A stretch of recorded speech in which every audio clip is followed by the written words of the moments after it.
Hello and welcome to this edition of the Alaska Report. One of the best things that I get to do as a United States Senator is to invite young Alaskans, young people that have just graduated from high school, to come back to Washington, D.C. to serve as a summer intern. I do two sessions. I do one for the month of June, one for the month of July, and bring back 10 hardworking young Alaskans to help us in our Washington, D.C. office. It's a great opportunity for them to get a behind-the-scenes glimpse of how the United States Senate works. These interns travel with me, shadowing me from meeting to meeting. They help my staff do research or other work. They live in a college dorm. They have an opportunity to explore Washington, D.C. But it's really a great opportunity for young Alaskans to come back, observe part of the process, really have their eyes opened. And for many of them who will be going off to college in the fall, it's kind of that first opportunity to really be out and on their own, but yet working with other fellow Alaskans from around the state. So it's always great for me. It's great for my staff back in Washington, D.C., because there's just great, fresh energy that they bring when they come to us. So as is tradition, we have an opportunity on the Alaska Report to introduce these great young Alaskans, and it's their chance to kind of quiz me on some things. They have, in their shadowing, seen me handle policy questions and responses. So this is their opportunity to either ask about policy that they have generated an interest in, or perhaps even ask some personal questions. But it's a great chance for you to get to know these 10 young Alaskans that are part of our first session. So I'm going to start off. Eric, we will begin with you. If you want to introduce yourself and tell everybody what high school you've attended and what your question is today. But great to have you as part of our intern. Thank you. My name is Eric Lundgren, and I just graduated from Eagle River High School. Great. My question is, with the withdrawal of the majority of individual health insurance products from the Alaska market as a result of the Affordable Care Act, what are you doing to ensure Alaskans have affordable health insurance? Well, it is an issue that is front and center on people's minds. We have had two insurance carriers that have offered individual insurance for Alaska. That's not much of a choice, but at least we had two. We just received word within the past month that one of the two, MODA, will be exiting the state, which leaves us in a situation where you have your choice of one.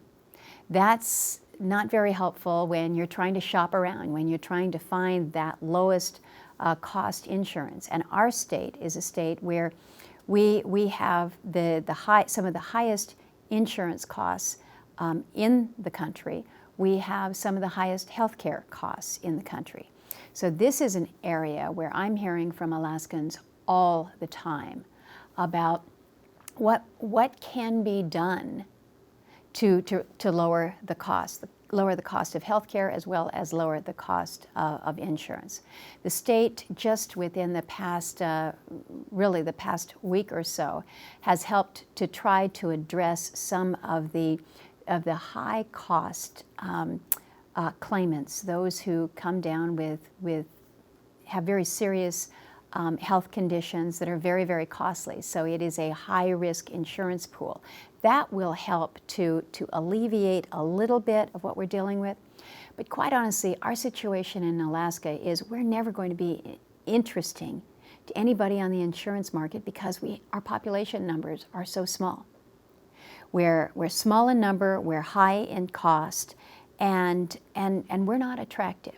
So is there a way that perhaps we can purchase insurance across state lines to allow for a bigger pool so we can spread some of that high cost?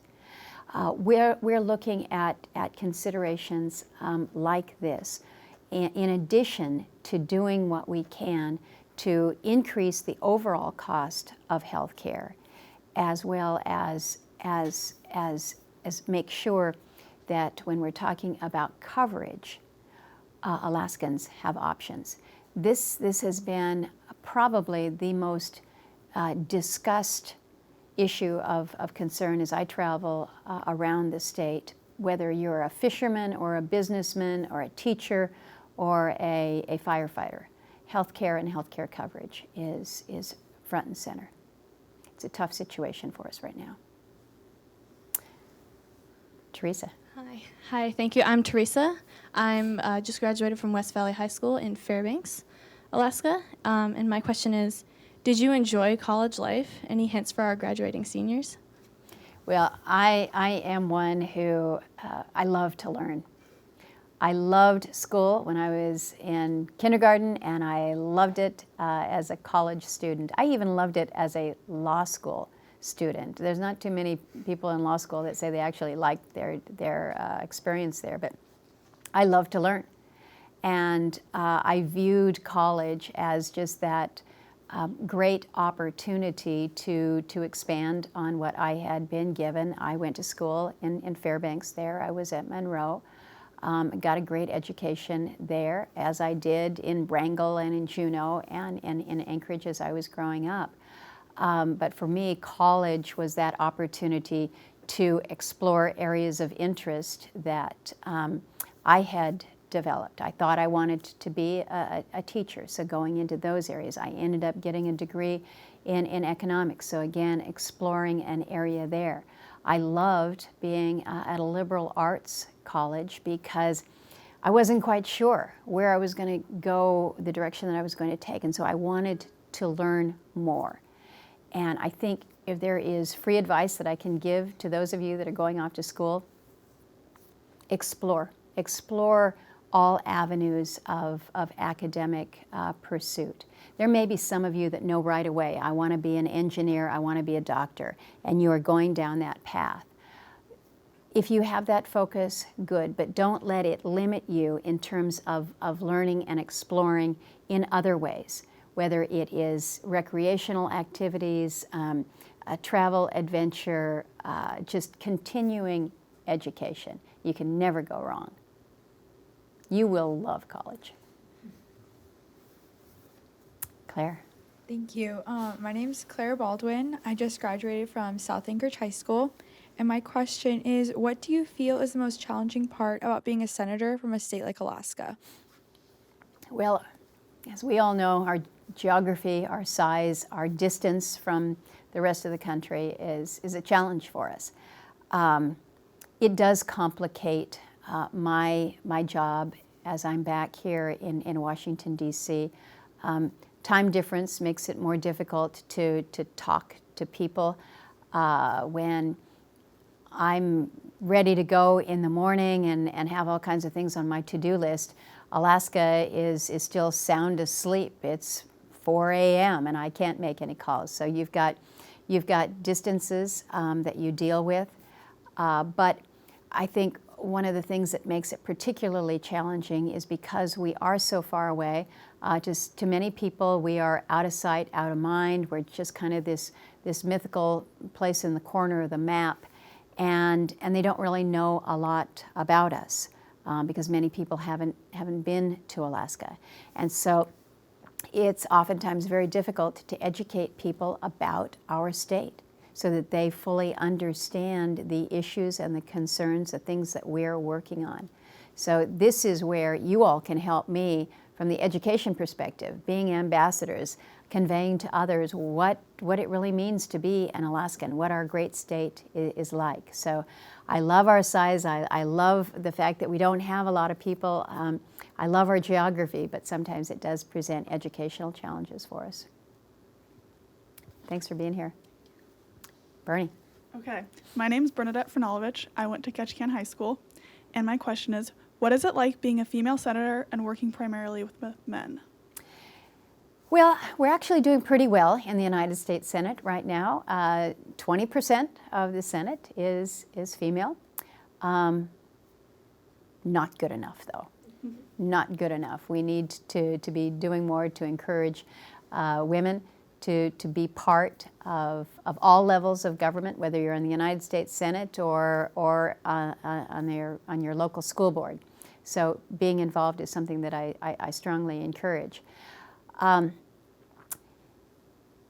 happen to work in an area where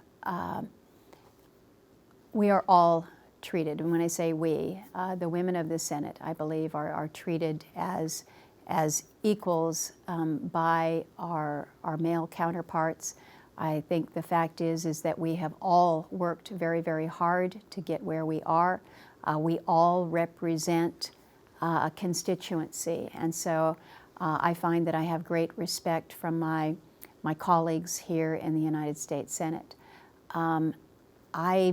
I went to law school and got involved in law when there weren't perhaps as many women in that profession, and so I have been in many places in my career, particularly as a young woman, where it was predominantly male. I think the way that you handle yourself in any work environment is you do your job, you work hard, and you prove to yourself and to others what you are capable of. So not being judged as a woman or a man, but being judged for your work and your work performance. You can never go wrong in doing that. Good to have you here, Bernadette. Thank you. Desiree. Hello, Senator. My name is Desiree Cleary, and I'm an early graduate from Homer High School. I was wondering, what efforts are you making to get the King Cove to Cold Bay Road approved? Well, this is an issue that I've been working on for a long time, ever since I came here to the United States Senate and heard about the plight of the people of King Cove. It's a community in southwestern Alaska, just above the Aleutian chain there. Small community, less than 1,000 people. Its geography is really pretty tough. Obviously not connected by road. Very extreme weather conditions at times because of the mountains on either side and the water, the winds. The description that I have heard from some who have battled some pretty tough flights in and out, it's not something that most people would want to put themselves in, and yet you have people who have lived there for thousands of years, the Aleut people there in King Cove. Now you might say, well, it's tough to get in and out of a lot of communities in our state, and we recognize that. But where you have an alternative that can help people avoid a medevac situation, doesn't it make sense that we might want to try to help? Well, in the people of King Cove's situation, there is an all-weather airport, the Cold Bay Airport. It's the second longest runway in the whole state, built after World War II. It's separated from Cold Bay by water, which can be extraordinarily dangerous during foul weather to get across. And if you are an ill person or an injured person, battling a several-hour boat ride is not the way that you want to go, if you can get out through a road. We're talking about an 11-mile, one-lane gravel non-commercial use road through a tiny sliver of the Eisenbeck Refuge. So I'm working within the appropriations bills, I'm working on legislation, I'm doing everything that I can to make sure that these people do not have to endure life-threatening injuries and then not have a safe way out. So this has been an ongoing fight. It's a battle that I will continue until we do right by the people of King Cove. Thank you. All right, Robin, I think we're kicking it up to you. Well, thank you for having me. And so my name is Robin O'Donohue, and I graduated from West Valley High School in Fairbanks. And as all of us Alaskans know, the distance between Washington, D.C. and our state is quite sizable. So I would just like to ask you, how do you personally manage to make the commute home so often? Well, it's a long haul. You know, because you came out here. We're talking close to 4,000 miles. It's between 10 and 12 hours door to door between Washington, D.C. and getting to Anchorage. But then you got to remember, once I get to Anchorage, I need to go up to Fairbanks. I need to go down to Juneau. I need to go out to Bethel. So it's not as if you're home just when you hit Alaska soil. It is hard. It's a long sit. I get a lot of work done on the flight. I take Alaska Airlines and connect through Seattle, visit a lot of Alaskans when I'm in the Seattle airport. So it's time well spent, but it is a 4-hour time difference, and that can be hard on the body too. But here's my alternative: to not go home as often. That to me is not where I want to be. I need to be back in Alaska, visiting with constituents, talking to people about their issues, connecting with them all around the state. So is it a long haul? Yeah. Do I get a lot of work done? Yes. Do sometimes I get tired when I'm back here on this end? Yes, but it's part of the job, and it allows me to be back in the place that I love, and that's home in Alaska. So you do what you got to do. Thanks, Robin. Xochitl. Thank you, Senator. I'm Xochitl Martinez. I'm from Gustavus. I graduated from Mount Edgecombe in Sitka. I heard that you're into dance, and I was wondering what kind of dance, and do you just enjoy watching it, or do you dance? Well, I'm just kind of smiling because I am really not a good dancer.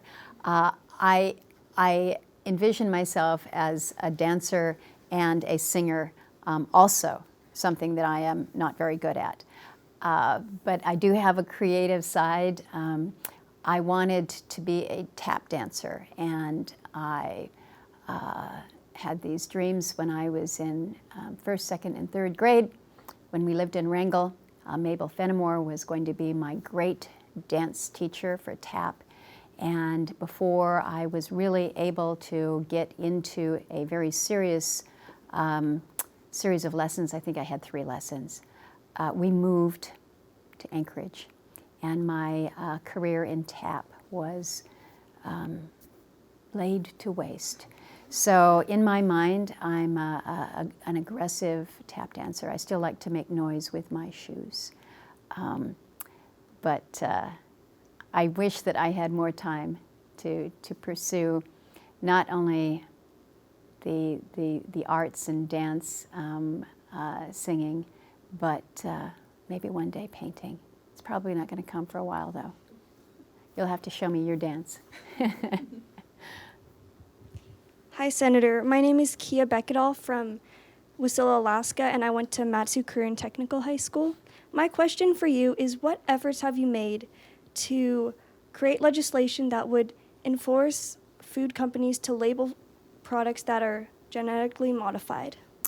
Well, this is a big debate in the Senate right now. I have been very focused on genetically engineered salmon because, well, we don't have a big agricultural base in the state. We do obviously out in the valley, but in terms of agribusiness like you have in the lower 48 and some of the debate that we see about GMO foods and genetically modified foods, that's not as big an issue for us as perhaps the genetically engineered salmon, what we're calling this Frankenfish. I have been very aggressive in requiring labeling for a genetically engineered fish, something that takes DNA from an eel, combines it with a salmon, and then allows it to grow into this new species. The FDA has approved this, believe it or not, as the first new species designed for human consumption.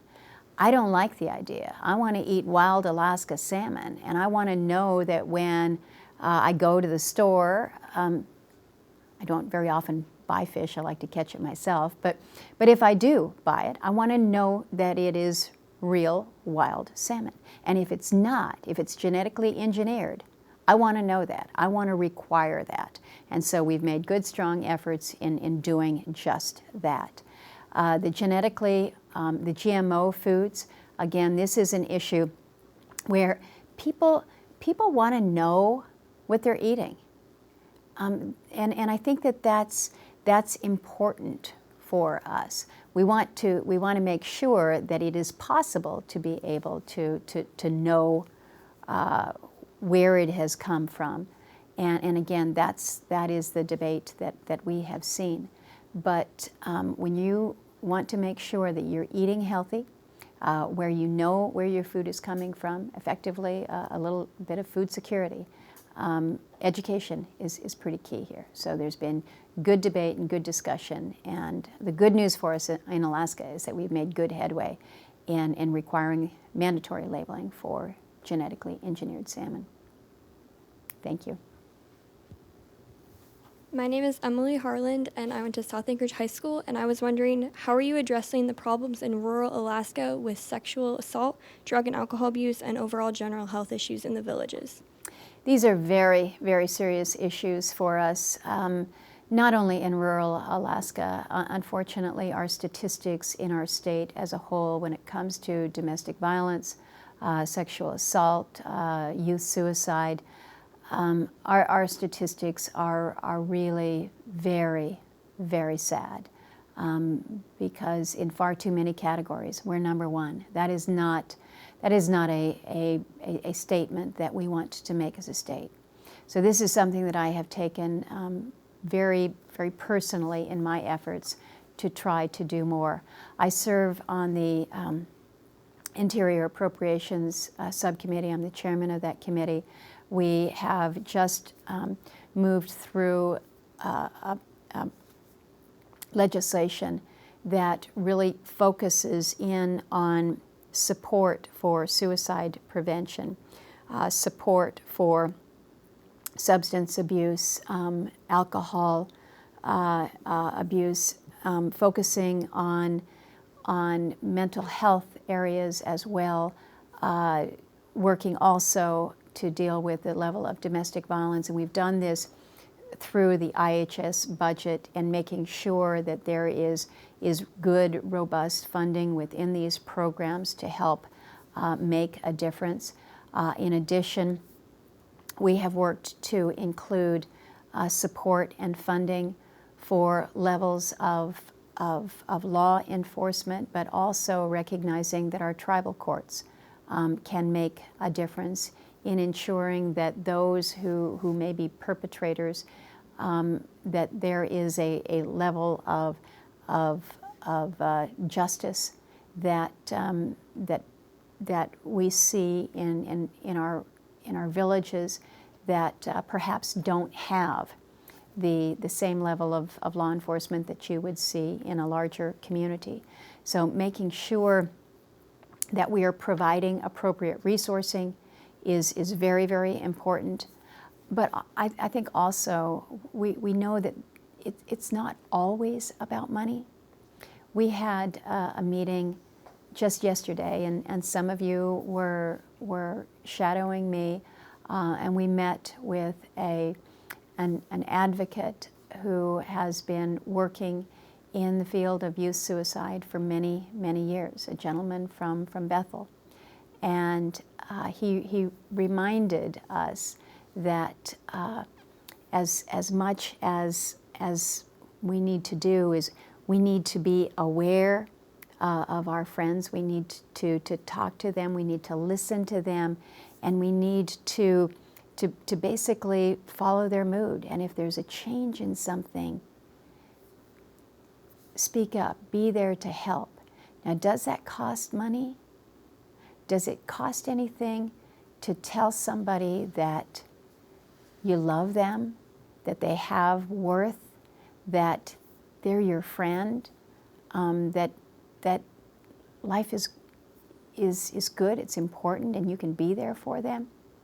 So I think it's important for us to recognize that our government can be there with support for programs and professionals, and we need to have those in place. But I think we should always remember that individually, we can be there for friends and for family when they're struggling, and that it might not take a program, maybe it's just being there for them. and helping them get that help then. So these are issues that I wish that you all, as young Alaskans, didn't have to deal with. I wish that you didn't know people who were dealing with the issues of suicide and of domestic violence. Unfortunately, we know that that's not our reality. So working together, we're going to try to make a difference. Thank you for your question. And last up, to round us out. My name is Corey Bean. I'm from Willow, Alaska, and I graduated from Houston High School. And my question for you is, what would you be doing if you were not a senator?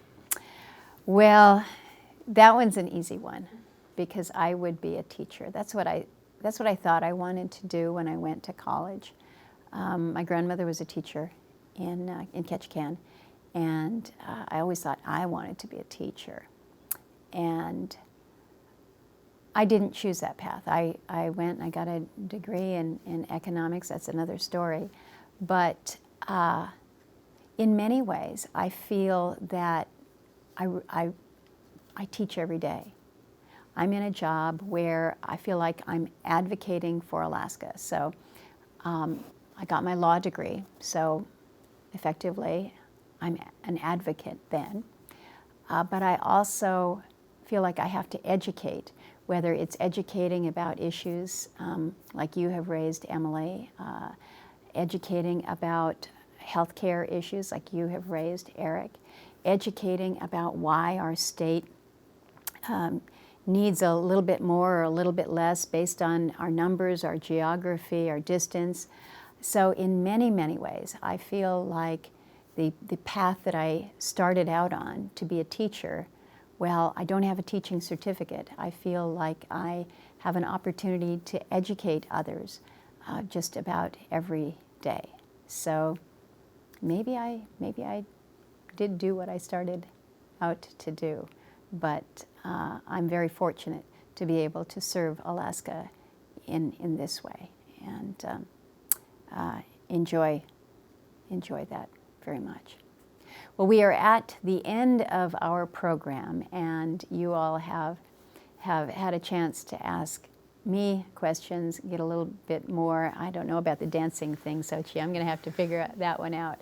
But I want to thank you. I want to thank you for what you have given to our state by being back here, representing not only Alaska, but your communities, your high schools. You're great ambassadors for Alaska. You have been wonderful to have on my team. I wish you all well as you go off and you continue that fabulous lifelong learning opportunity that you are embarked upon.